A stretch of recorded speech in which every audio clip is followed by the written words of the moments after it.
Hello. Just going to quickly run through the changes that happened to Xero invoicing. You've probably seen things coming up saying you can't use it anymore, like this. And we go into it. We're going to raise a new invoice. Oh my God, it's going away. So we need to know what to do. So I'll raise an invoice in the old system and then we'll look at the differences. Oh, look, it's me. We can do the due date. As you know, it's a nice quick way of doing it is to say, okay, I want it to be 7 days. So you put in a +7 and it'll add it, or +14, whatever you want. Invoice number will automatically generate. You don't need to put a reference number in if you want to. If you've got more than one, you can choose a different branding as well.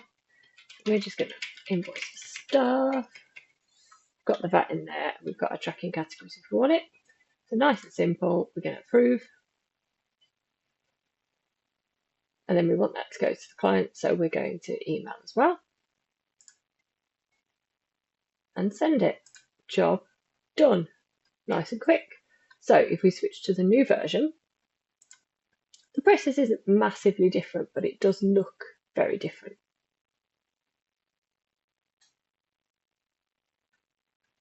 So if we add a new invoice,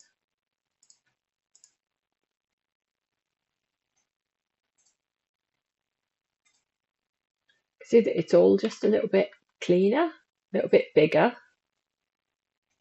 and there's a little walkthrough if you want it. So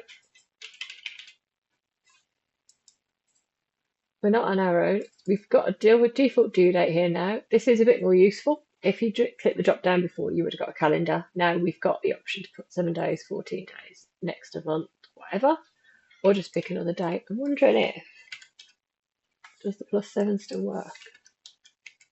Yeah, the +7 still works as well. So we can still do our old school thing.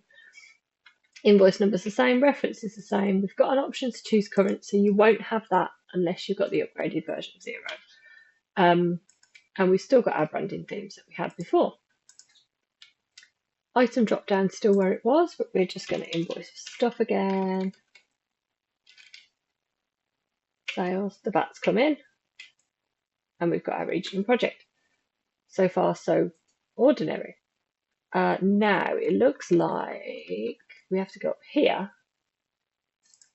So we've got save and close, save another, or save submit for approval, which is the same as before, but this is new.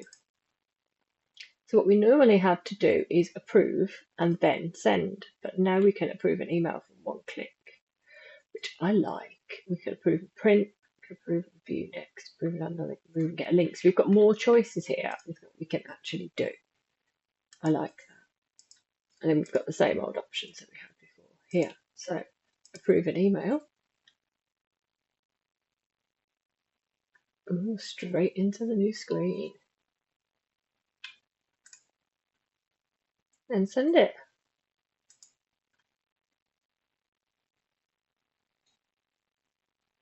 I'm liking it. If you've been using this for a while, let me know what you think. I think it is actually quite a bit cleaner, and it's just a little bit simpler. There's a couple of bits that we couldn't do before that we can do now, which is always nice. It looks like it defaults to tax inclusive, which is worth looking for. If you want it tax exclusive, then which basically means that if you're charging someone £100 and want to add VAT on top, you need tax exclusive.